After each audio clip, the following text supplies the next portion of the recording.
Oui. Quand nous sommes déjà dans la présidence, na Kinshasa, maman Pélagie. Donc,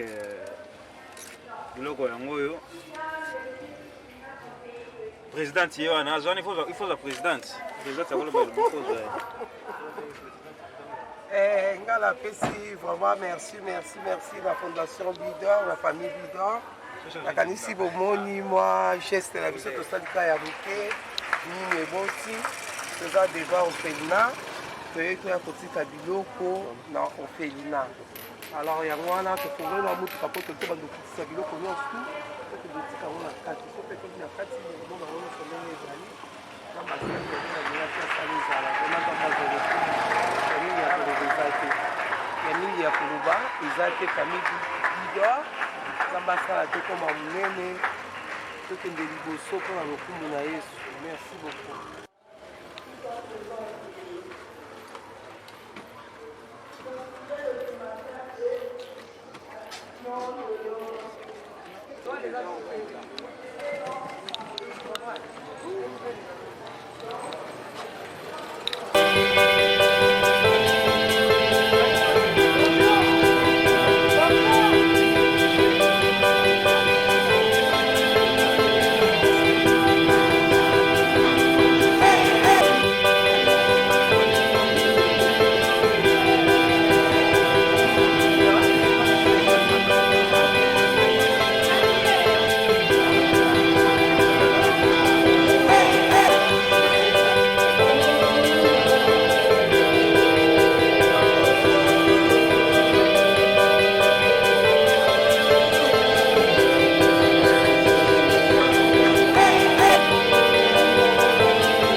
lelo ngande ko na bino ya mwasi na kombo ya Bijou d'Or. Mama Bijou d'Or bauti komona Fondation Bidor TV le 25 décembre et Sali Makambu. Fondation Bidor TV le 25 décembre et sepelisi ba orphelin. Mama Bijou d'Or alobi yo mutozo tala ngai. Participer dans musala ya Mama Bijou, kota na souci ya Mama Bijou, to sunga ba orphelin, to sunga ba veuve, to sunga ba koka, to sunga ba bola. Mama Bijou d'Or nazaka égoïste te, nazala besoin ya ndeko oyo zotala nga approcher Mama Bijou, yeba eloko ni Mama Bijou d'Or alingi asala. Participation na yo ebanda kozala bien na musala ya Mama Bijou. Numéro na ngai eza na se, contacter Bidor TV na numéro oyo, yeba eloko ni Mama Bijou d'Or alingi asala. Soko ozala besoin ozala membre parmi biso parce que Mama Bijou d'Or nazanga mon côté toza ebele.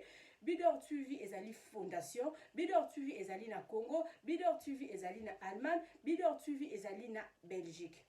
Mama Bijou d'Or nazala besoin ya ba soutien na bino, nazala besoin ba tubo poussa na pembeni na nga pona to sangisa ba idée balobi union fait la force yaka na idée na yo. Mama Bijou aye na idée na ye to sangisi to sali eloko. Bomoni première sortie na biso ezali mbala ya liboso pe ya sukate parce que Mama Bijou d'Or asa sala tant nazala kinga moko na sina sala na sina sunga siko Mama Bijou d'Or naza ko sunga toza ko sunga parce que toza na fondation Bidor TV.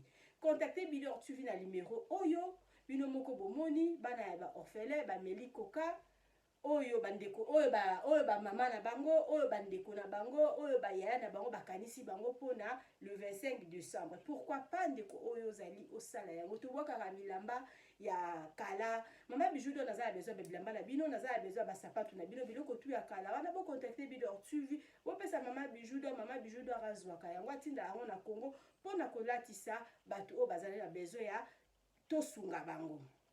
Mama Bijou d'Or nazo pesa d'abord merci na mutu nyoso to aza pembeli nanga oaza na kati ya Bidor TV to bandi na Allemagne a tomoni mama na biso be ya Nzambe azongisa ba place ebimaka.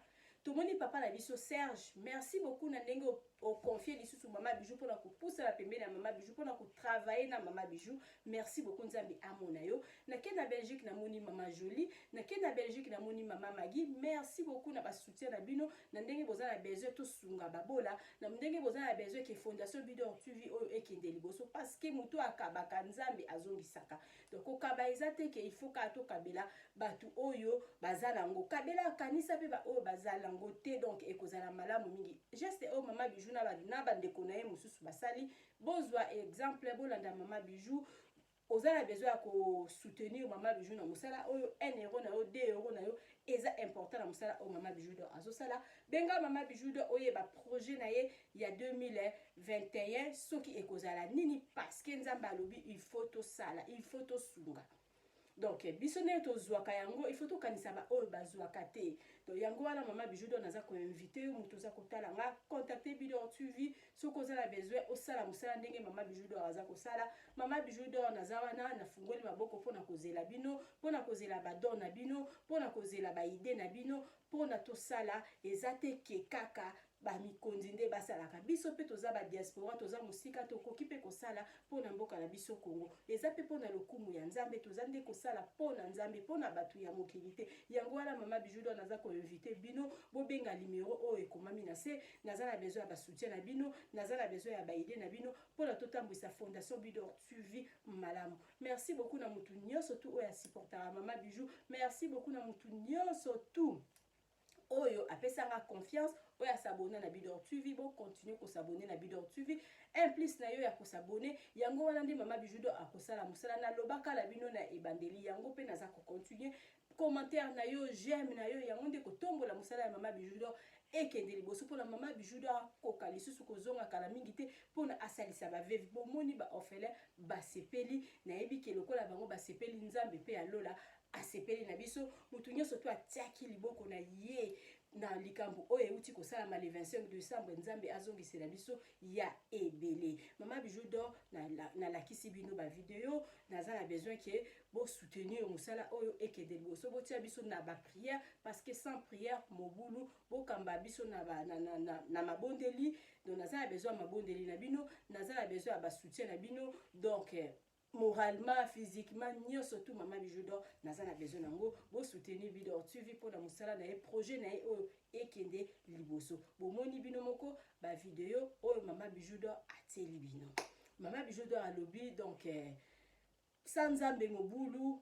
Nzamba bateli biso le 1er tina mokolo ya lelo, le 1er janvier tina mokolo ya lelo yango wana ngai na bandeko na nga tout otozalaka na fondation Bidor TV tolobaki tokotika boete nzamba to passer na ba étape moko ezalaki pasi makasi nzambe a épargné biso quand même. Pourquoi pas to remercier o ezali remerciement o tosali na nzambe o ya biso o ya batela biso o ya pesa biso pema ya ofele to futela kaye ata eloko te yango wana mama bijou d'or naza ko inviter yo contacter Bidor TV sala geste o mama bijou d'or asali tuna mama bijou d'or prochaine eloko tokokende wapi tokosunga nani mama bijou d'or akoyebisa yo mama bijou d'or alobi merci na ba o ba soutenanga merci na ba oyo ba benganga même pour appel pour kopesa nga conseil nzamba lola à mon abino na télé bino publicité à voiture na biso mama bijou d'or alobaki okende na yo Congo oza na moyen de transporter contacter Bidor TV on a jamais dessus mama bijou d'or alobi kala mingi te obanda komona ba place ya kolala na ba publicité siko nazo lakisa bino voiture na biso o mama bijou d'or nazo tia yango mikolo na ba publicité pona naza na besoin yo muto zalaka na poto diaspora olingo kende Congo contacter Bidor TV bengaye yebi na kotokoye na koyebisa yo condition nini tokosala pona chauffeur aya kozwa yo ti na aéroport atambwisa yo séjour na yo mobimba mama bijou d'or na teli bino voiture na biso o ezo yamba ba diaspora nyonso to bazouta na poto voiture na biso yango en tout cas bozala toujours na Bidor TV bozala jamais dessus mama bijou d'or aza kosunga numéro na nga yango na tina se benga mama bijou d'or pona musala nyonso to mama bijou d'or asalaka so za besoin mama bijou d'or asaela yo eloko je suis là pour vous je suis votre sœur publicité dans ma voiture yango.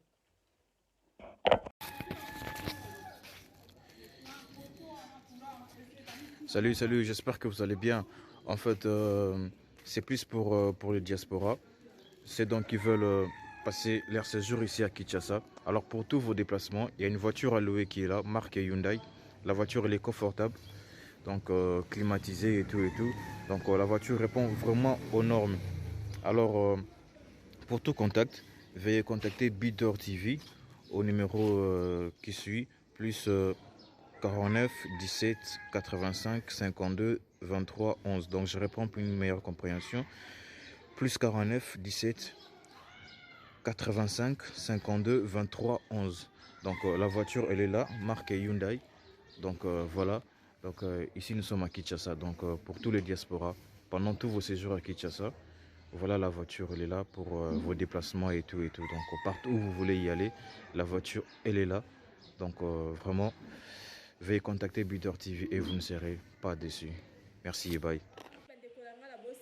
Invité bino lobby na 21h juste lobby le 31 bozala ebele liboso ba téléphone na bino liboso ya ba TV na bino pona kolanda life mama bijou to se souhaite année ba bonne année 2021 et plutôt mekana ko sala bilan ya 2020 soki ezalaki ndenge nini mutu nyonso to ameka ko sala bilan ya vie na ye soki atambusaki yango ndenge nini ba erreur o tozalaki nango na 2020 na 2021 ezala te biso moko tokokoka te il faut tozala toujours accompagner na nzambe yango mama bijou d'or naza kobengisa bino donc le 31 décembre donc lobby na 21h boya ebele na life mama bijou d'or mama boyoka o mama bijou d'or akoyebisa bino mama bijou d'or nga na sina sali bilan nanga na ata na commerce to sala ka bilan pourquoi pas na ba vie na biso to sala bilan au vandi lobi non 2020 na tambousa ki ndenge nini